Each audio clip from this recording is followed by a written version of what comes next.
स्वागत है आपका मेरे YouTube चैनल पे ट्रैवल विद अवी पे।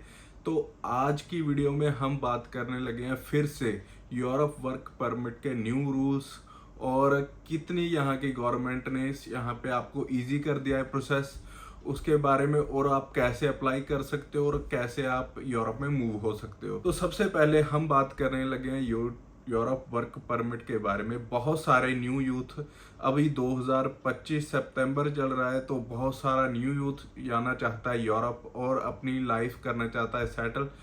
और क्योंकि यूरोप में बहुत सारी जॉब अपॉर्चुनिटीज़ आ रही हैं, वहाँ पे सैलरीज अच्छी हो रही है, वहाँ का लाइफस्टाइल बहुत अच्छा है और वहाँ पे आप अपनी फैमिली के साथ सेटल होने का भी मौका मिल रहा है। तो सबसे पहले हम बात कर रहे हैं कौन कौन सी कंट्रीज हैं जो हमारे इंडिया वाले लोगों को वहाँ पे बुला रही है और वहाँ पे हमारा लाइफ सेट करने का मौका दे रही है। तो सबसे पहले हम बात करते हैं स्किल्ड वर्कर्स की।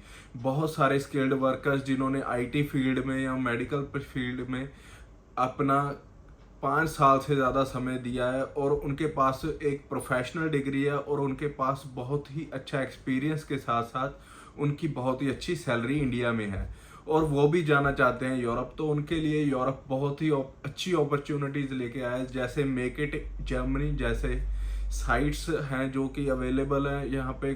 पोर्टल पे आपको बहुत ही सारा प्रोफेशनलिज्म की जॉब्स अवेलेबल मिल जाएंगी जो कि आईटी सेक्टर और मेडिकल सेक्टर के रिलेटेड है।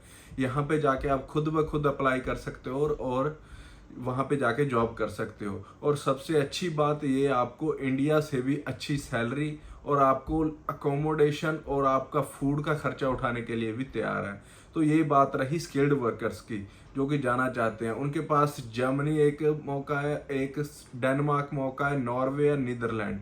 ये टॉप बेस्ट कंट्रीज आपको दे रही हैं जो बहुत ही अच्छा मौका यहाँ पे मूव होने का। तो ये अपॉर्चुनिटीज मिस ना कीजिए। 2025 चल रहा है, 2026 तक मुझे लगता है मार्च तक ये आपको अपॉर्चुनिटीज मिलती रहेंगी।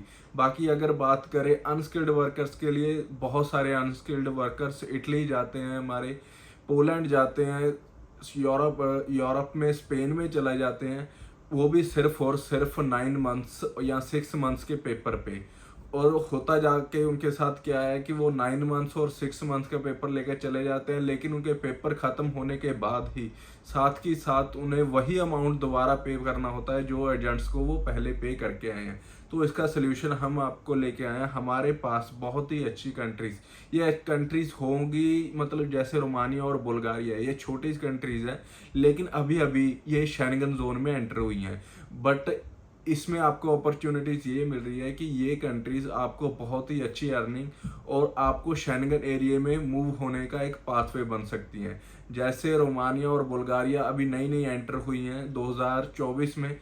तो ये कंट्रीज में यहाँ पे मूव होके आप यहाँ से आगे जा सकते हो। जैसे अगर आपको रोमानिया या बुल्गारिया में कहीं पे भी आपको कोई कंस्ट्रक्शन रिलेटेड, कोई प्रोडक्शन लेबर, कोई पैकेजिंग जॉब्स या किसी होटल में जॉब मिल रही है, एज ए हेल्पर ही जॉब मिल रही है और वहाँ की कंपनी आपको टीआरसी कार्ड ऑफर कर रही है। जैसे आप 2 साल के लिए किसी कंट्री में मूव हो रहे हो और 2 साल के बाद 2 साल में वो कंपनी आपको टीआरसी कार्ड ऑफर कर दे, तो आप 30 कंट्री का एक्सेस ले सकते हो, कहीं भी जा सकते हो 30 कंट्री में। अगर आप जर्मनी मूव होना चाहते हो, वहाँ से आपके पास सिर्फ वहाँ का जॉब ऑफर लेटर होना चाहिए, ज्वाइनिंग लेटर होना चाहिए, तो वहाँ से आप जर्मनी मूव हो सकते हो। अगर आपने नॉर्वे मूव होना है तो आप नॉर्वे में मूव हो सकते हो।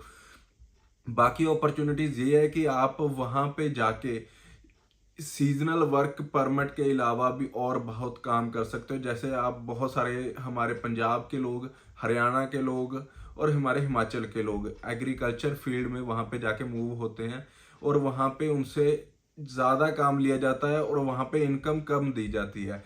बट इसके अपोजिट साइड अगर आप यहाँ पे किसी कंपनी के थ्रू जाते हो तो आपको एक फिक्स्ड सैलरी दी जाएगी, आपको अर्निंग अच्छी होगी। बट वो कंपनी जिसमें आप जा रहे हो, आप ये जरूर ध्यान रखना वो कंपनी रेपुटेटेड हो और कंपनी काफ़ी टाइम से पुरानी हो। अगर आप किसी नई कंपनी में जा रहे हो तो आपको पता ही है, जैसे कनाडा, अमेरिका, बाकी जगहों में ये चीज सीन चल रहा है कि आपको एक जैसे वर्क परमिट बेचा जाता है वैसे ही आपको यहाँ पे वर्क परमिट बेचा जाएगा। तो वो उस चीज़ का आपको बहुत ही नुकसान होने वाला है, उस चीज़ से आपने बचना है। तो उस चीज़ से अगर आप लेके चलोगे तो वहाँ पे आपको वर्क परमिट के नाम के कम सैलरी और कम मतलब ज़्यादा मेहनत करके कम सैलरी दी जाएगी। बाकी हम बात करें जो बंदे नए जाना चाहते हैं, उनके लिए हमारे पास बहुत ही ज़्यादा ऐसी वेबसाइट है, वो अगर उनके पास स्किल है और उन काम आता है, अगर वो खुद एक्सपीरियंस है, यहाँ पे 2 साल हो गए हैं, 3 साल हो गए हैं काम में, बट वो यूरोप में मूव होना चाहते हैं, तो उनके लिए हमारी कंपनी बहुत ही अच्छे ऑफर्स लेके आई है। उनको हम लिंक्डइन और इंडीड पे काफ़ी ज़्यादा ऐसी साइट्स दे दें जहाँ पे भी आके वो खुद अप्लाई कर सकते हो।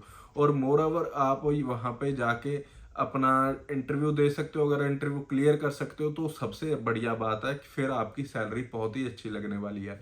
बाकी अगर किसी एजेंट्स के थ्रू जाना चाहते हो तो वो आपकी मर्जी है, आप जैसे भी कर सकते हो, बट एक बार किसी भी कंपनी में जाने से पहले कंपनी को वेरीफाई जरूर कीजिए।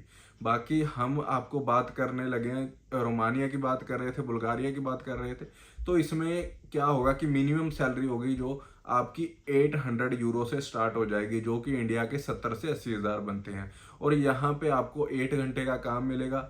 बट यहाँ पे आपको ये करना है कि अगर आपको यहीं पे आपकी सेटलमेंट अच्छी हो रही है तो आप यहीं पे काम कर सकते हो। आपको लगता है हमारा यहाँ पे नहीं ठीक आएगा तो आप आगे मूव होना चाहते हो, तो यहाँ पे आपके लिए बेस्ट ऑप्शन ये रहेगी कि आप कहीं पे भी किसी और कंट्री में जाके जॉब ढूंढिए, वहाँ पे इंटरव्यू दीजिए, आप इंटरव्यू क्लियर कीजिए, तो आपको वहाँ पे जॉब उस कंट्री में शिफ्ट होने का मौका मिल जाएगा। तो ये रही थी आज की इंफॉर्मेटिव वीडियो। तो बाकी हमारी ऐसे चैनल पे ऐसे ही वीडियो आती रहेंगी। आप हमारे चैनल को लाइक, शेयर और सब्सक्राइब जरूर कीजिए। Thank you.